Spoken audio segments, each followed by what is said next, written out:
Hey guys, Fortuna here. Today we have the new class tunings coming this Tuesday, October 8th. Now this is being recorded as AWC is going on, which sucks, as I believe Echo just 3-0 Shimmer Zone. That's great. I mean, I'm an Echo fanboy, alright? I love watching WoWs, I love watching Chanimal, alright? So it's a general team to be favored. So we are going to be focusing on the healers that are being mentioned in this post, what I think about the tunings, if they're good, if they're bad, if they could be better. And I believe Resto Druid is the first up to bat, I believe so. Yes, Scenario Ward healing increased by 40%. That's pretty great. Now, I don't know if this is going to be good enough to really put Resto Druid back on the map. Now, if there's one healer that gets screwed over by any specific meta when it comes to WoW PvP, it's most of the time Resto Druid, which is unfortunate. It just doesn't have the same level of potency right now, and especially with the rise of mages, of all mages, well, not fire, frost and arcane, and of course hunters, it's really hard for a Resto Druid to kind of survive. I mean, hunters have a really BS purge of purging 2 beneficial effects off of your main target and then 1 off of 2 other targets. Super annoying to deal with. You also have Klepto from mages, which I believe Klepto is available for all specs, if not just arcane. Either way, being spam spell stolen, being spam Klepto is just the worst thing in all creation. That sound being spell stolen still haunts me in my dreams. And then of course you have Dispriest, which is the best healer currently. Just having a spam to spell is not fun either. So it's not a reward, healing increased by 40%. I don't know if that's enough to put it back on the map. I would hope this also affects the Snar Wards you do get off of your Treants if you are a Keeper of the Grove. If not, unfortunate if it does, great. But 40%, I would like to see a bit more for the Resto Druid boys. Now, Presvoker, Flameshaper nerfs, so you don't have to worry about this, because who plays Flameshaper? If I was a Presvoker, I'd probably be a Flameshaper. Now, Engulf healing increased by 20%. That's great. I mean, that's kind of the main aspect of your hero talent is Engulf, so 20% is definitely very nice. Now, I would also like to see it just was to buff the damage by 20%, but just the healing, okay, would like to see it affect the damage and healing, just to give Flameshaper a bit more something, since it's just so far behind on, compared to Chrono. Now, you do also have nerfs to Consume Flame. Now, I believe this is the talent that consumes about 4 seconds of Dream Breath to do 300% of the amount that you consumed.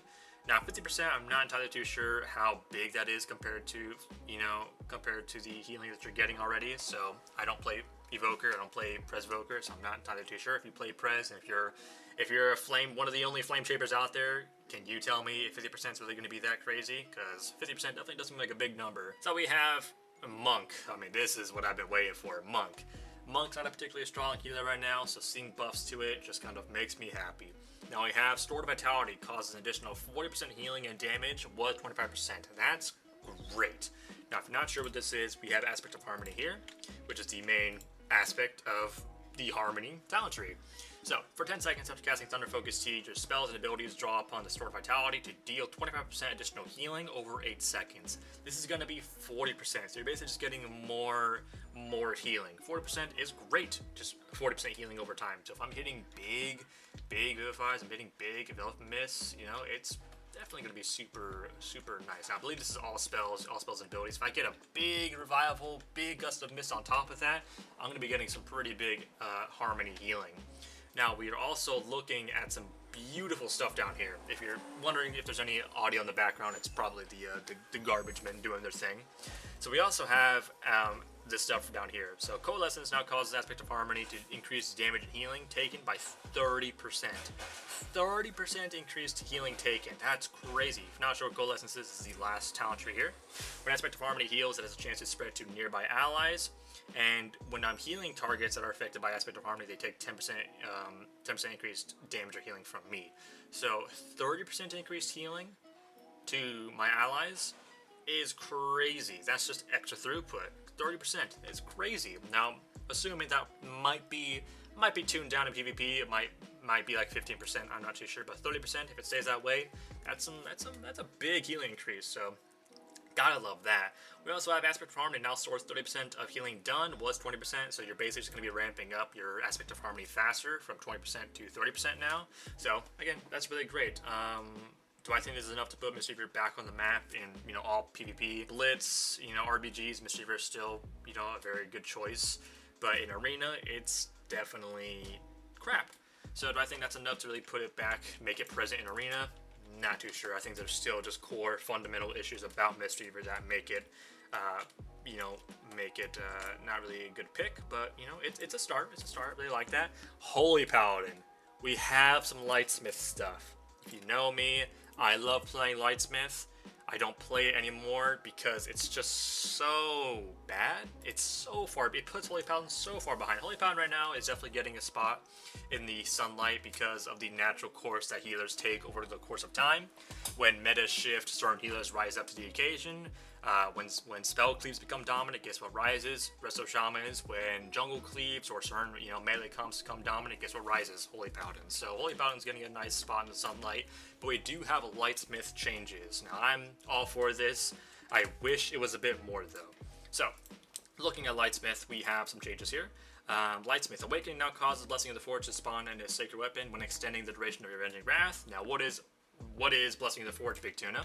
Well, Blessing of the Forge is basically this. So whenever you go into your Avenging Wrath, you will summon a sacred weapon, which sacred weapon is one of your armaments that you proc, that you use. That's kind of the main flavor of the hero talent. And it will basically make it so it'll guarantee proc its healing or damage whenever you do cast your Holy Power abilities. So Word of Glory, Denounce, or Shield of the Righteous. Great. Now, originally, if you are to go into your Awakening Wings while your normal wings are still active, it won't do anything. It won't summon another Blessing of the Forge sacred weapon. It won't extend it, nothing like that. Now it's going to spawn another sacred weapon. At least that's what this says. It'll spawn another sacred weapon when extending the duration of my Avenging Wrath through my Awakening. That's great. If I just have 2 sacred weapons out there, guaranteed proccing off of my Word of Glories, off of my Denounces, that's a lot of extra damage. That's a lot of extra healing. So that's great. Hopefully they don't go back on that and change it to be like, oh, well, it's going to extend the duration of the sacred weapon that you already have procced. Hopefully it doesn't go back on that because having 2 sacred weapons out there would be pretty gnarly. So glad. Hopefully it stays like that. We do have some other stuff down here. We have Hammer of Anvil's healing healing effect radius increased to 20 yards was 5 yards. We also have another one, sorry, there's another one. Hammer of Anvil's healing increased by 150%. That's okay. I mean, Hammer of Anvil is just so bad.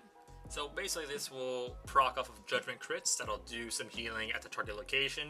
This has a very short yard, so you saw there, 5 yards. This almost does no healing, not because, well, A itself does not really do that much healing. It's also not hitting anyone whenever I'm getting this proc. So giving this a 20-yard range definitely is a bit better.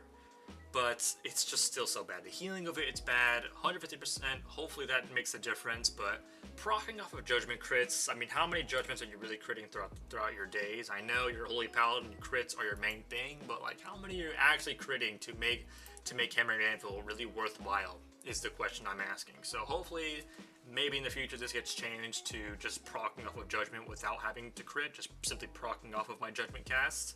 But hopefully the 150% and the 20-yard range increase will be enough to kind of make me forget about the horrible things I say about Hammer and Anvil. Now, I do believe we have another talent here. Divine Guidance effect increased by 50%. That is nice. So Divine Guidance right here makes Consecration an actual rotational spell. So whenever you do cast Holy Power abilities, whether it's Word of Glory, whether it's Denounce, you will basically get a stacking effect that will increase the healing and damage of your next Consecration cast by, X amount. So this doesn't just make Consecration tick for like 500k. No, it's just whenever you do cast Consecration, it'll do some healing, it'll do some damage. Now, because this is a direct number, it's not like a percentage base or whatever, this can do a lot of damage. It can do a lot of healing. So when I've seen this hit for like 1.8 million healing onto myself, and like 1.1 million damage onto an enemy. Now this does split, so even then if it is, when it is splitting damage, splitting healing, it's still good damage, it's still good healing. So that being increased by 50% definitely kind of makes me happy, and I want to see how much higher I can hit Divine Guidance. So very happy about that. Now I do believe we have some other stuff down here. Coming down to the Shaman. Ooh, Rest of Shaman, yeah. This does not affect PvP. Acid Rain damage reduced by 20%. That's pretty sad. I mean, Acid Rain is kind of the only way you can actually do damage as a Risto Shaman and as a totemic. So that being nerfed by 20%, I'm assuming that's a PvE thing. I would assume totemic shamans and PvE are kind of maybe present. So I would assume this is a PvE tuning that was kind of going out of hand. But for PvP, yeah, it doesn't really make too much sense nerfing Acid Rain. So, unfortunate, maybe I might have to take out Acid Rain, but it's just free damage that you're getting, but 20% definitely does hurt. Now, I do believe we have some other stuff down here. in the actual player versus player category, coming down here, we have Resto Druid. So Tranquility healing increased by 30% in PvP combat. That's pretty great. Now, Tranquility is not something I really think of when I think of a powerful healing cooldown. I simply only think of it as just Bubble Trink, as simply just being immune to everything whenever you do have your, whenever you do have, what is it, Keeper of the Forest, Keeper of the Grove, something, Grove Guardian, I believe, or something Guardian, I don't know. The one that makes you immune whenever you cast Tranquility. That's kind of all I think about when I think about Tranquility. I don't really think that it does great healing, but 30% is definitely very nice. Now, hopefully that also affects the heal over time that you are getting from Tranquility, so nice to see that. Mana regen, reduced by 40% in PvP combat. From 50% to 40%. That's great. It seems like they are going back on some of these mana regen nerfs from the past and just in general to make healers a bit more, because we're seeing in AWC right now that some healers are able to go the distance, some healers are not. So it seems like they are going to be kind of influenced now on healers that simply struggle in situations like that. So 40% or from 50% is nice. Again, don't think it's enough to put it back on the map, but we'll see. We also have some Shaman stuff here. We have Healing Stream healing increased by 50% PvP combat. That's great. I mean, Healing Stream Totem for Resto Shaman is interesting.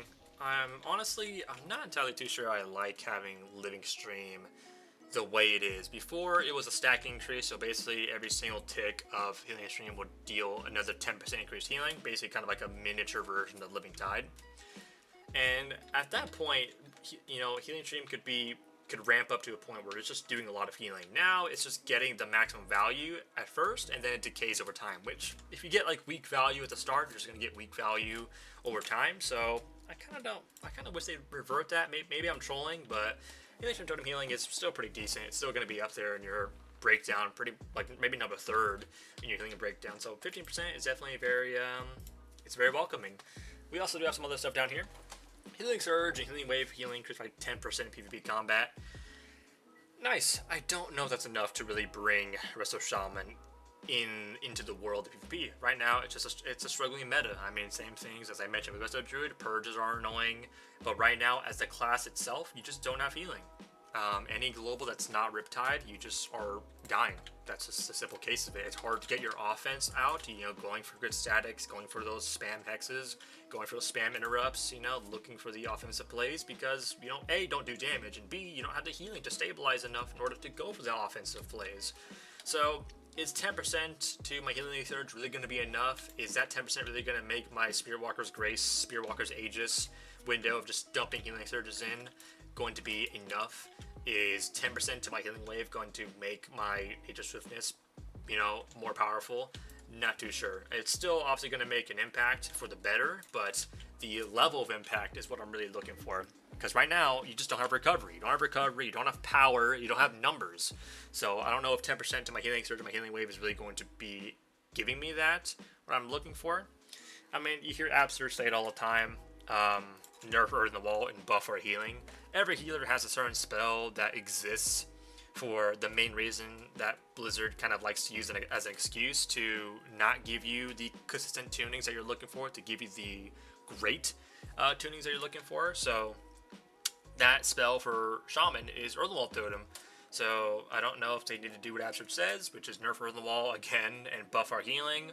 Maybe even reworking Earth in the Wall. Maybe the time of Earth in the Wall being as it is over. Maybe they need to rework Earth in the Wall so that so we can actually get some consistent Resto Shaman tunings, you know, to make it not crap. You know, maybe that's what needs to happen. I'm not too sure. I'm kind of throwing out ideas out there, but 10% to my Healing Surge, Healing Wave, it's going to help. I don't know how much of an impact it's going to have. But we are looking forward to it in the coming Tuesday, and I believe that's it. Don't really think I see anything. Don't really think I missed anything. Yeah, that's it. So overall, again, they're just small numbers here and there. But I'm most excited about is the lightsmith. I don't think lightsmith is. I mean, it's gonna take a lot of work to make lightsmith better than Herald, because you don't get anything by playing lightsmith. You don't get anything. You don't get more damage. You don't get more healing. Herald gives you damage. It gives you healing. Lightsmith gives you the ability to throw shiny, cool weapons at people and shields and swords. That's all it does. It doesn't really give you any influence in the game. So hopefully these changes will make Lightsmith a bit more appealing. If not, I'm gonna go keep crying, playing my playing my shitty Resto Shaman. But guys, hopefully you enjoyed the video, and let me know what you guys think about these changes. Do you like them? Are you excited for them? Give this video a thumbs up if you think I did a good job covering these tunings, and if I did, make sure to chuck a subscribe my way, because guess what? That puts me in the algorithm so more and more people can view the big tuna content. But guys, when we all come to our unfortunate ends, I hope to see you guys in the next life, alright? Peace. My favorite kind of music. Black rock and roll, of course. The Laughing Skull Clan booed me off the stage at the comedy club. With a name like that, you'd think they'd have a sense of humor.